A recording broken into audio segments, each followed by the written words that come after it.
Well, good evening from me here in Melbourne. Welcome to this week's edition of the Live Your Empowered Resolution series, Stories of Everyday Women. Welcome to session number 3. I feel both the privilege and the honor of sharing this space this evening with this lady who is sitting here with me virtually.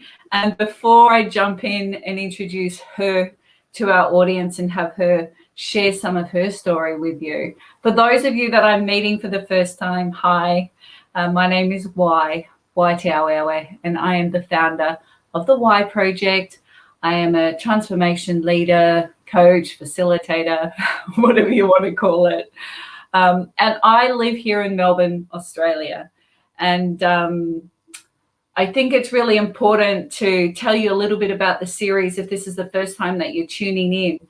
I created this series because I'm very, very clear on my mission. And my mission is that I believe that empowered women, we raise empowered families, either directly or indirectly by association. And I really wanted to be able to share with my audiences some inspiration for those of us that might need it on a day where it's needed, by hearing stories of what I call our champions. And so this series is just as much about inspiring us on days where we need it, but it's also about cheerleading our champions. And I have another champion with me here this week. And before I introduce her to you all, I really will take just a moment to pay my respects and acknowledge the traditional custodians of the land where I live, the Wurundjeri tribe, part of the Kulin Nation. I'm also paying respects to elders past, elders present, as well as their emerging leaders of tomorrow. So thank you very much for joining us. And I did say that I've got a beautiful lady sitting with me virtually. Bola, my friend, welcome. Thank you so much for giving me your time today. Would you take a moment and introduce yourself to our wonderful audience this evening? I know it's morning for you in the UK. Yes. Thank you, Tai. It is 10 a.m. here in London. Thank you so much for having me. Thank you for the space. I love that you also pay respects to your ancestors. I think that is so important. And I also pay respect to my ancestors as well. Thank you so much. My name is Bola Abimbola. I am a mother of 2 young men now in their 20s. My oldest son is finishing his specialist college placement and starting work, hopefully. I'm declaring that in September this year. And my youngest son is at university here in the UK. I'm also a business clarity and emotional freedom coach here in London, and I work across the world with men and women who want to align their mindset, get that mind and heart congruence in order to feel safer, to resolve the fears and the triggers that we have, and manifesting that collective contribution, even as we heal and thrive within ourselves. So yes, that's me. Amazing. I love that. I recall, and I know we were just, sharing this subject a minute ago, but I recall meeting you, and what was fascinating to me at that time was one, I think we must have been in the midst of the pandemic, so I felt as though I'd found my space, my tribe of like-minded individuals. And I remember I think you were the first person on that day in our group that I got to hear from. And what was fascinating for me was, and I'm going to say this quite honestly, is I didn't realize that there were a tribe of people that were accessible, especially in a virtual landscape, because most of what we do or have done has always been face to face. So to find that tribe of women was amazing. But what you do, I would love for you to not break it down, but really just share a little bit about that work and what that looks like. Yes, yes, I agree with you. That tribe that is accessible, women who have really come to a place where they are in touch with their spirit self, with that higher self. And spirituality is something that comes really natural to us as women. And I think meeting you in that tribe was also very significant for me too. And what I do is really helping people to connect to that spirit self, because I really believe that we're spirit beings in this body. Um, and my work involves really helping women and men to heal from our past traumas. We all have some degree of trauma, and what trauma does is that it makes us disconnect from who we really are. And Yeah, there is that process of reconnection that comes, that we really need to do in order for us to live our best life, in our work, in our businesses, in our homes, as spirit beings. So I have a program which is emotional mastery. It's about really maximizing and amplifying our emotional mastery, because our emotions get out of whack, when we have been through trauma. And what happens is our limbic system begins to override the prefrontal cortex in the brain, and these structures become quite dysregulated. For instance, the amygdala in the limbic system begins to detect threat, even when we are not having any kind of threatening situation around us. You're sitting, chilling, watching your telly, and yeah, you suddenly begin to feel that level of stress just because the guy on the telly is going through stress. You think it's you, because yeah, the amygdala is detecting threat because it's become quite dysregulated after trauma. And also, we have other structures in the limbic system that, become quite dysregulated. The hippocampus, which is meant to be the declarative memory base, which is where we know that an event that has happened at this time. When the hippocampus becomes dysregulated, what it tends to do is it will hold that time when that event happened will freeze, and an event that happened when you were 2 years old, will seem like it only happened yesterday, even though you're 50 something years old. So the yeah, time span stops. And we have to come to really manage all of that using a range of tools that resonate with us. And I have a range of tools which include psychology. I have a degree in psychology here in the UK. I also have worked as a counselor over 20 years. And I've also worked with families of children with disabilities, using neuroplasticity, using psychology, using compassion, EFT.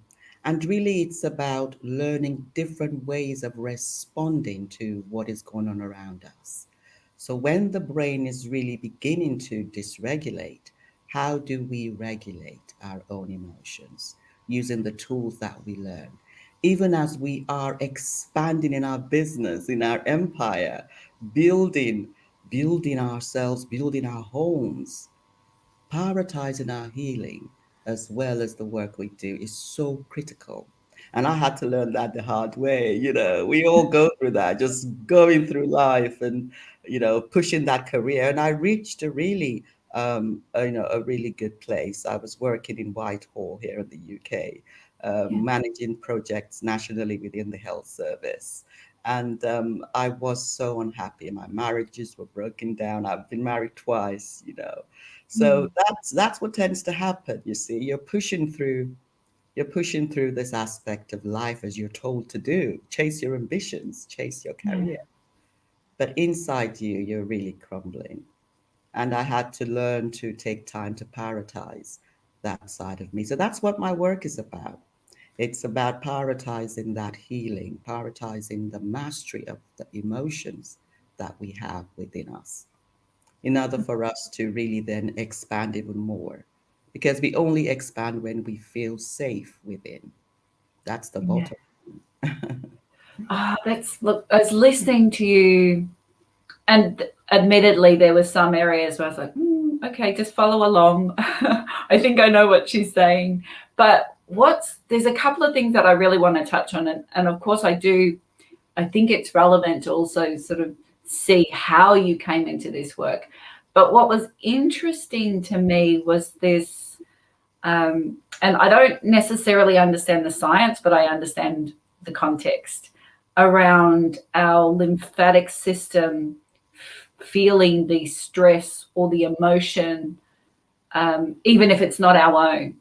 And it was interesting to me because I know personally, there was a stage where my lymphatic system was, I'm going to use the word shut down because I don't know the terminology, but I know that I was getting a lot of sort of rashes and things like that.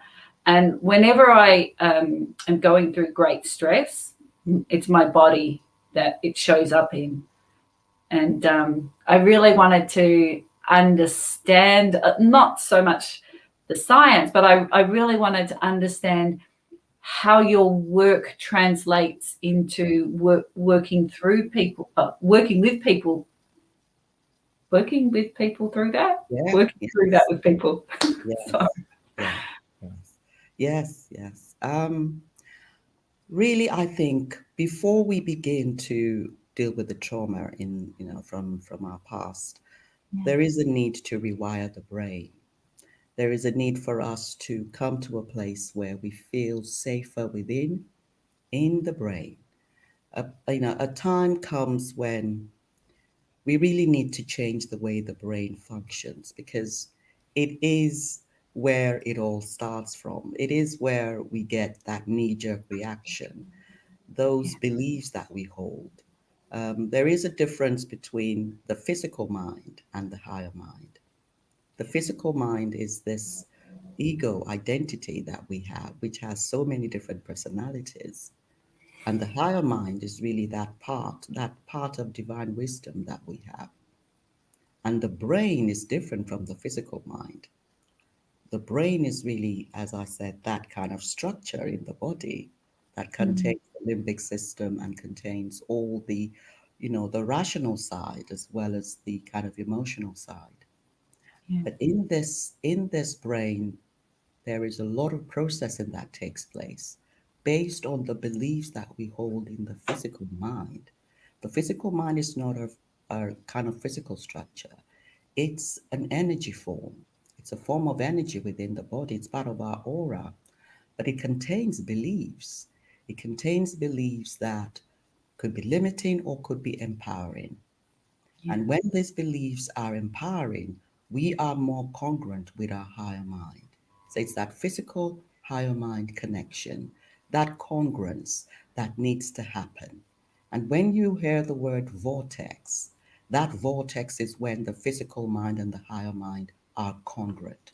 That's when you're in the vortex. That's when you're manifesting everything that you want. Things are happening so fast, you're having synchronicity. But when the physical mind has limiting beliefs, it's not congruent with the higher mind. And those limiting beliefs will impact on how the brain is processing everything going on. And the brain and the heart, as well as our skin, our body, they are receivers of what the physical mind holds. And we will begin to react to things going on around us based on what the beliefs are telling us to feel, to think, to say, to behave. The body is being driven by that physical mind. So for me, the beliefs that are held in that physical mind are key, really key. So in the first 2 months of my programs, I work on the beliefs that we hold and helping us to turn those limiting beliefs into empowering beliefs so that we can begin to feel, think, and choose what is best for us, what yeah, is best for us to feel safer and to really begin to rewire the brain. The beliefs that we hold begin to form new neural pathways in the brain. They begin to really dissolve the chemicals of fear, the chemicals of pain and suffering within us that we have had from childhood. Yeah. So that's what I do in the first 2 months. It's really about becoming much more congruent with the heart through training, mind training. And it's Mm. only in the third month of my programs that I begin to work on trauma. Begin to look at your family histories, the patterns, ancestral patterns, the timelines, going into regression. Wow. What is it that has really caused those patterns? And, I think, Love we it. can talk about our life stories, but we Yes. chose this life, I don't think this is an accident. So, but it's really about understanding the story that we chose, the narrative that we chose, and deciding to change it if we want. We can. We can. We Absolutely. can we can dissolve the soul contracts that no longer, we can change our minds. We can say, okay, so I chose this soul contract. I chose this soul tie. But actually, I don't think it's working for me anymore. Um, so I think that's something that is really powerful that we can do. But we have to change from that victim mindset to the Yes. more empowering mindset. Know Yes. that we are co-creators. We are co-creators. The physical and higher mind are co-creators. So we working with the spirit self that we are, knowing that we are spirit and we are God, part of God. God will really work through us to experience her own self, his own self. So there is that co-creative, powerful mindset that we need to have, and not be a victim, thinking that someone is going to come and save us from Yeah. uh, from whatever story we have signed up to. Yeah. Absolutely. Oh, I love listening to you speak that truth, and I know that that's not everyone's journey. That it really is, firstly, a decision that people make, and I feel very much that we as souls need to be ready for that, and be ready to tune into our story.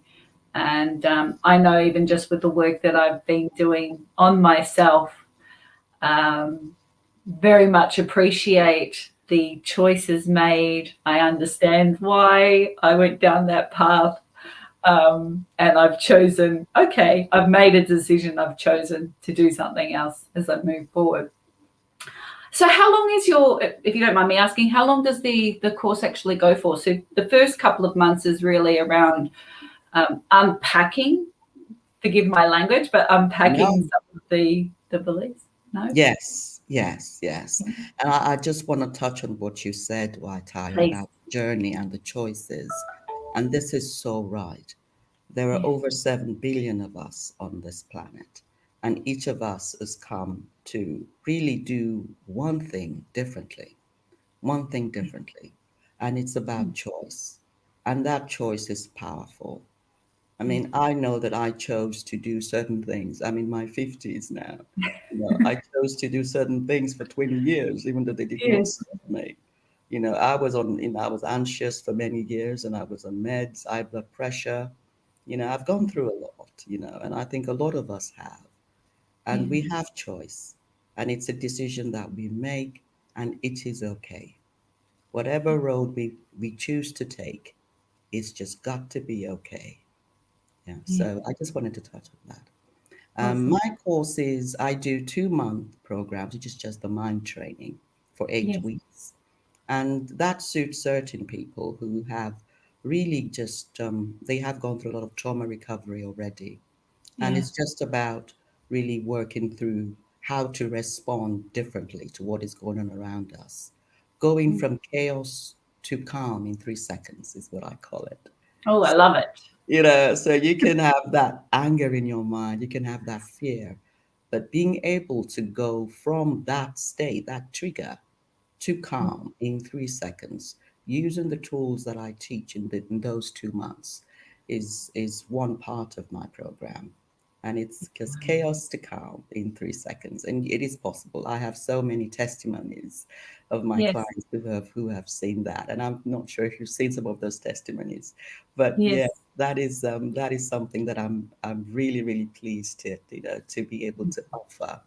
And then there's a 12-month program, which is really about first learning that those 8 weeks, that kind of unpacking the beliefs, unpacking, Mm. the limits and the blocks. And then in the third, fourth month, we're now going through trauma. So as a certified trauma recovery coach, I really help you identify how has the experience of your childhood affected you, because I know that, in my childhood, going through childhood sexual abuse, going through kidnappings, going through a number of, terrifying experiences. And we all have that. Yeah. Sometimes you have to really come to look at that in a different way. Not as, yes, we revisit it, but we don't relive it. We revisit it as observers, as detectives, reviewing what went on, understanding from a different perspective, and then beginning to rewrite that story. Because until we do that, we don't feel safe. We really don't feel safe. How can you expand into the continents of the world, if you don't feel safe within yourself? Ah, So that's so true. I love those that. 12 months are really about feeling safer, feeling more powerful, connecting more with that higher self, with that divine wisdom that has an intelligence of its own, an intelligence of its own. And I know I had to go through that as well. So these are the things that I have gone through, and I've been running it for about 5 years now. So yes, those are the two main programs. It's the 2 month and the 12 months emotional mastery programs. That's awesome. God, it's fascinating to me. I think one of the, as I sort of mentioned or touched on, one of the great things to come from this pandemic, to be honest, I found lots of great things, but it really is this opportunity to be connecting and knowing that there is help out there for people. And I think my observation from what I've seen or I've heard or experiences is that people feel somewhat lost when they're looking for help because they don't necessarily know. I think we've got two things. We have an opportunity to connect, but we also have a market that I feel is a little oversaturated because there's just so many options out there. So to be able to um, connect people with what it's going to take. This is the first time that I've really heard it in those terms, because most of my experience to do with any kind of trauma is there's an element of the mental health system or the medical system in there. One thing I want to touch on, and I'm cheating because I know a little bit more than everyone else, is that your background is quite varied. I would love to kind of hear a little bit around, obviously there's parts of your story I'd be fascinated to hear about, but you come from quite a clinical background, I know, and yet you're a very spiritual, woman. So I'd love to hear a little bit about how those dots connected. Yes, yes, yes. How do they connect? I think that's a very interesting question. I've never really. I think when you integrate, you forget how the individual parts. But yes, I started out in science. Yes, I was a medical student, and then I fell in love. I fell in love and met this really wonderful young man. He looked like Eddie Murphy, really handsome, you know. And we both eloped. We eloped. We were both in Lagos. No, we were both in Ibadan, University of Ibadan, which is a really well-known university in Nigeria. And we both eloped and came to the UK together. And we went through quite a lot of strain, because I don't think we were both prepared for what we were getting ourselves involved in. So we didn't have a home. We squatted. We squatted in many accommodations for many years. I remember coming to one of the squats we were living in, and we had, the home had been broken into. We'd been burgled, and and some people may feel, oh, just because you're squatting, you really shouldn't feel like this is your home. It's not Mm. your home. But really, when you're squatting, it's your home. This is your Yeah, space. So absolutely. that was really, really tough. And I remember that day getting into the flat and seeing that all the stuff that we had been, some of the stuff had been taken, and we both got the rest of the stuff, put them in the car, because we had a car, a really lovely blue car, Volvo. I remember the blue Volvo. And we both got in the Volvo and we drove around and found another flat, in a high rise Yeah, to squat for the night. And somewhere along the line, as grace will have it, we got given one of the squats. They tried to get us out many times, and we got to yeah, know what the law was. And squatters had rights back then. I don't know if they still do, but we got given the flat, and then we began to. We also had, our relationship. We couldn't have kids for about 10 years, and by the time the boys came, our relationship had falling to bits. But we were soul ties. We still are. mm, And through that time, we got to grow. We were both into personal development. I mm, had been reading books for years. um, and I think somewhere along the line, that spiritual side of me had always been there. That spirit self is always there, and it speaks to us. And yeah. even though I had all this physical stuff going on, even when I was kidnapped at the age of 13. I was a lot, there was a lot of numbness going on. I couldn't really understand. I was lost in my environment. I was an A-star student, making good grades through all of that. But I Wow. was numb. I was numb because my dad had died at the age of 10, 11. I was 11 when he died. And so I didn't really recover from that for many years. And I think on that day when I was kidnapped, I remember being on the bus. And why was I on the bus? Because my mother had sent the driver. She was a diplomat, and she'd sent the driver to pick me up. But I wanted to kind of be adventurous and be rebellious. So I'd left school, I'd finished school and left school that day and got on the bus and decided I'm going to take the bus home. I'm not going to wait for the driver. So I've always had this kind of rebellious kind of spirit in me. So I think on that day I was on the bus and these two gentlemen approached me. And I don't remember what happened. I think there was something about what they showed to me. There was an emblem that they showed to me in their palm, and I just forgot where I was and who I was. And I didn't even remember who I was even before I met Mm, them. You're right. So, because I don't think anything happens without our own permission in a way. And this is why taking mastering ourselves and taking control of ourselves. Some of the experiences that I have had is why I do not take that lightly now. I really make sure that on a spiritual and emotional and mental level, I am really mastering that and in touch with that every single day. So on this day on the bus, they told me to get off the bus with them, and we went. And these two gentlemen took me down this path into this bush, into this hut, and they were looking to make money. They were looking for spiritual beings to make money from. But the yeah, thing I find is that apparently you do have to give permission. You still have to give permission to be used for things like that. So they yeah, kept asking me, "Wouldn't you like to be somebody that will make others rich? Wouldn't you like to make others rich? Wouldn't you like to be purposeful and make others rich?" And wow. I was saying to myself, what are they talking about? And then a voice, and it was my father's voice, He's always been with me. You see, even after he passed, he's always been with me. Yes.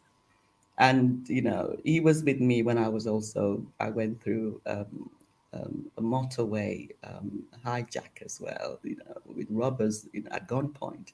He also told me what to do through that. So on this day, this voice said to me, his voice said, tell them that there is money. If it's money they want, there is money in your home. There are bags and bags of money in your home if it's money they want. And there's nobody at home. Somebody will get this money if they take you home. Wow. And the guy who was talking to me looked at me and said, there's money in your home. I said, yes. There was nothing like that, of course. But I must have convinced him because they took me in the taxi, took me Yeah. back home, took me back home. And Wow. I walked into the house. There was nobody home. I went upstairs and I was looking at them through the window, looking at these two men standing by the gate. And after about 30, 40 minutes, they left. And I never told anyone about it. I just carried on with my life, and we go through that. We go through experiences that we just keep within ourselves. But how do you begin to feel safe with all of that if you do not go back and really understand what led to it and begin to self-soothe and comfort that child that you, Mm. because that child remains there and the hippocampus is dysregulated. So the hippocampus is making you feel you are that child, even though you're not. You're no longer that child. You're now a grown adult. You've got your home. You're much more settled and grounded. But there are tools that we need to use to integrate all of that even more. Wow. My mind's going in so many different directions. So, okay, fast forward, you and was your first husband, you'd had the two children. Were you going to university whilst this was going on, or how did that Yes. sort of transpire? Yes, I have 3 degrees. Yes, I have my Wow. degree in psychology, and I did all that here because I was studying medicine. And when we came here, I was given admission to study medicine as well at university here in the UK. But I decided to stay with love. I decided to be with my husband because it was hard enough. It was hard enough trying to settle down, trying to Mm. find a home, trying to understand ourselves. So both our education got a little bit disjointed. But I went back. I went back to, and this is all about how I really thank my spirit self and how I allowed myself to be guided to Yeah. go to stay on the path, regardless of what is going on around you, to stay on that path where you are getting the best for yourself. That is so important. So I went back and I did my psychology degree, and I remember, graduating, with my son. I was 8 months pregnant, and his head was stuck in between. Where kids, babies can sometimes put their heads, and you can barely walk. So Yes. I was dragging one foot on the stage to collect my certificate.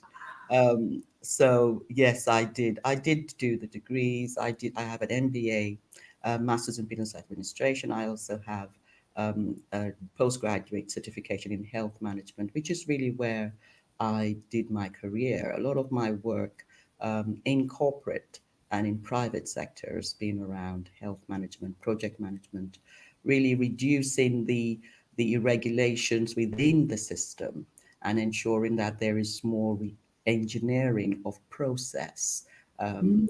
around waiting list, around service development, around staff development.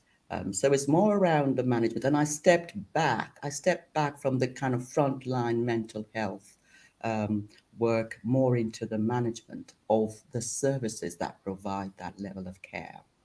And it was only when I had a breakdown, nervous breakdown, that I decided to step away from my management roles. And then Mm. I began to really work on my own mental health a lot more. And that's Yeah. how I got into counseling as well as advocacy, legal advice, and and then I became certified as a trauma recovery coach and a Reiki energy practitioner as well. Talk to me a little bit about that.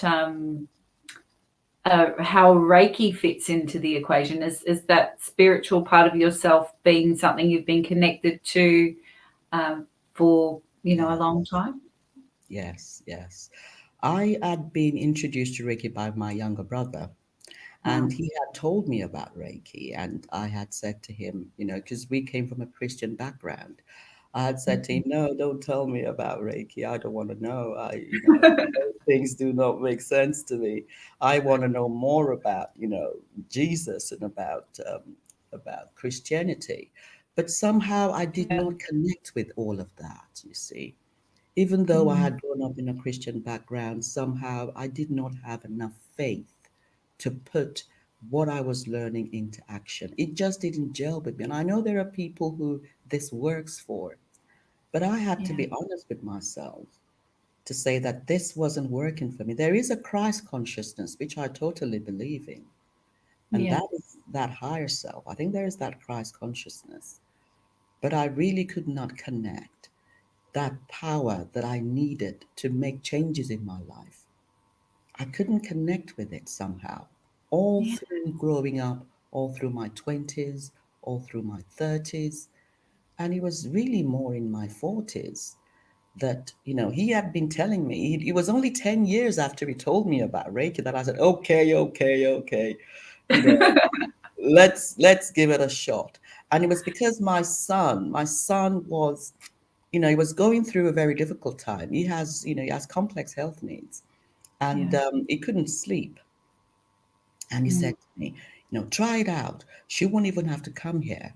She'll just do distance Reiki, and he'll be fine. He'll get better. And that is what motivated me to give it a shot.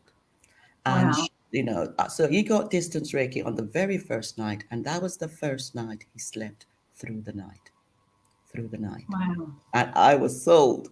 I was like, "Hello, um, how do I get into this stuff?" But I continued to give him Reiki, and his sleep improved. But wow, I didn't get trained up for 2 years. I didn't really get into it. So he was receiving Reiki. I was seeing the benefits. His behavior was improving. His anxiety was decreasing. But I didn't really get into it for yeah, myself until 2 years later. And I didn't get trained up in it until another 3 years. So it's one thing to receive it, it's another thing to actually train up in it. But when I absolutely, began to see the impact in my own life, those many dark nights of the soul, transitioning much easier, more ease, more flow, that's when I really began to think of training up in it. So within 2 years, I became a Reiki practitioner. And I'm now part of a group here in the UK called the Reiki Medicare group. And what we do is we're giving Reiki to medical professionals in the UK and medical oh, and nursing professionals who are really going through a lot at the moment. There's a lot going yeah, on, and they're right in the middle of it. And what we do, we're giving Reiki to them and also carrying out research. So they are also giving feedback to researchers, because what we want to do is prove the impact of Reiki. So this is a controlled experiment that will mm, eventually make Reiki much more accessible to more people all over the country. And hopefully it will create some more believability about this, because there's such a stigma attached to energy healing. Such a yeah, stigma, it's been conditioned. There is that rhetoric that so it's not true. real, it doesn't work, but it does, it does. So this is an ongoing project I'm part of. It started last year in 2020. So yes, that's how that spiritual side has really become more integrated. It was really my son that led me to go into energy healing, but I have been led. There's something I should really, really emphasize. That Mm, spirit self is always there. It's yes, always there. I remember it from my childhood because I was a stutterer. I stuttered from, right through, and I still do sometimes. So it's really about understanding who we really are. And it's that spirit self. And if we take time to just pause and connect more with that spirit self, that wisdom, that ease, that flow, that has been guiding me all through my life. And every single person has it. We all have that spirit self within us. These personalities that we work with, it's for fun. We have fun with it. And we can really come to understand how to integrate all of that using different tools. Energy healing is one tool, and meditation, you know, Mm. emotional freedom techniques, neuroplasticity, psychology, cognitive behavior therapy. There's so many different tools, but we Yeah, have to come to a place where we are reconnecting with yeah, that spirit self by dissolving the blocks in the identities, dissolving the limits in those physical identities so that we become lighter of a higher vibration. And that higher vibration is the congruence. It's the congruence between the physical mind and the higher mind. yeah. I'm into that. Absolutely. I know you are. I know you are. I know you resonate with all of that. Yes. It's yeah, it's continually fascinating to me because I keep hearing the same themes reinforced, and it really comes down to, in my mind, the decision, and it's a decision Yeah. to start that self work, that mastery of self, and through the mastery of, well, I'm going to use that term loosely for myself just for the second, but through that mastery of self, I feel that's where we show up and start to serve. Yeah. Um, yeah, it's which it seems counterintuitive when you're working on yourself that you would actually then want to give back. But from the conversations that I've had, from the work that I've done for myself, every time people are in tune and working through whatever it is, their own traumas or their belief systems, their values, once they start to really open themselves up to that, it's at that point that they realize how they can then give back. So it's just fascinating to have that reinforced, and just as fascinating as well to hear your journey and hear part of your story and how that led you. And from what I hear as well, you stayed course through, Yeah. from the kidnapping, or maybe from your father passing to the kidnapping to marrying and squatting and all of that experience. You stayed steadfast in your own truth to arrive where you have. So that's amazing. Oh, I could talk to you forever. um, Same but here, my tie. Same here. tell us, how can people find you? How can they find you? Yes. Thanks, my tie. And I think I just want to say that we all stay on course. We are Yeah, all on course. And it's just about us beginning to realize that the course that we take depends on how conscious we are. We can become more conscious of that course, or we mm, cannot. It depends. And we all have different paths, different journeys. I think there's some of us who do come into this life plane and decide not to become conscious, to really absolutely, just go with the flow, and that is okay. And I absolutely. think we Look, are all on course. Yes. yeah, no, I concur with that. I know I made an executive decision that I would sort of deviate from my upbringing, which was quite very spiritual upbringing. And I remember making an executive decision that I would not follow or pursue that area of myself, that part of myself. And then I made an executive decision that I was wrong. But the lessons that I had learned, I can now look back and go, oh, I know why I made that decision, because I needed to learn all of these things and I've learned them. Great. So now I can move on. So, yeah, I agree. Oh, that's awesome. That's awesome. Yes, I'm so proud of you, Waitai. Well, And I remember having this conversation about Tony Robbins, because you're also yes. a Tony Robbins fan like I am. I went to his studies. I studied his programs for 4 years Yeah. in order for me to understand the mind over matter, walking on hot coal, on the hot coal. This was before the virtual unlimited power within the actual live Yes. programs they used to hold here in London for many years. Yes. I'm talking about, maybe 15 years ago now, a long time. Uh, Wow. so, so yes. Where can people find me? Yes. My website is www.soulspacehealing.com. And you can also check me out on Facebook.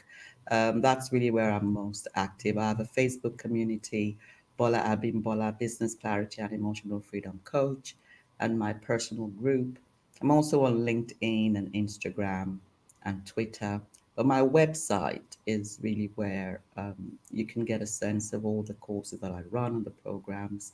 I also have a podcast, Living from the Soul Center, and it's interviewing women and men from all walks of life who have been through spiritual awakening and who are now living their lives consciously, Wow. making decisions about what it is that they feel works best for them. It is a conscious daily decision, and we can come to that place, when we choose, if we choose. Absolutely. So www.soulspacehealing.com is where you can reach me. Amazing. And I will also share all of those details with everyone. And if you've registered, Bola has given a little, shall I use the word freebie? I don't know if that's what, Yes, free yeah? resources. Yes, yes. Yeah. She's given away a little freebie. And if you haven't registered, the links will be there. Just register. It just means that you'll get a copy of all of that information sent through to your inbox. So you don't need to be surfing the web. Someone will have done that for you.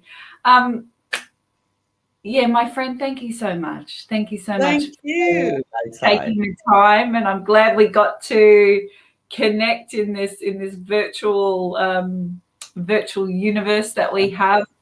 And thank you very much to your audience for allowing us into your little community, because I think it's very, very important to Yes. stay connected in today's virtual age. So thank you everyone for tuning in this evening. You can find me at all your usual places, as well as Bola. Everything's under my name. At YTLLS, so WAITEAWEAWE. All right. Thank you, my friend. I appreciate you, and I appreciate everyone. And I hope wherever you are in the world that today and the upcoming days treat you well.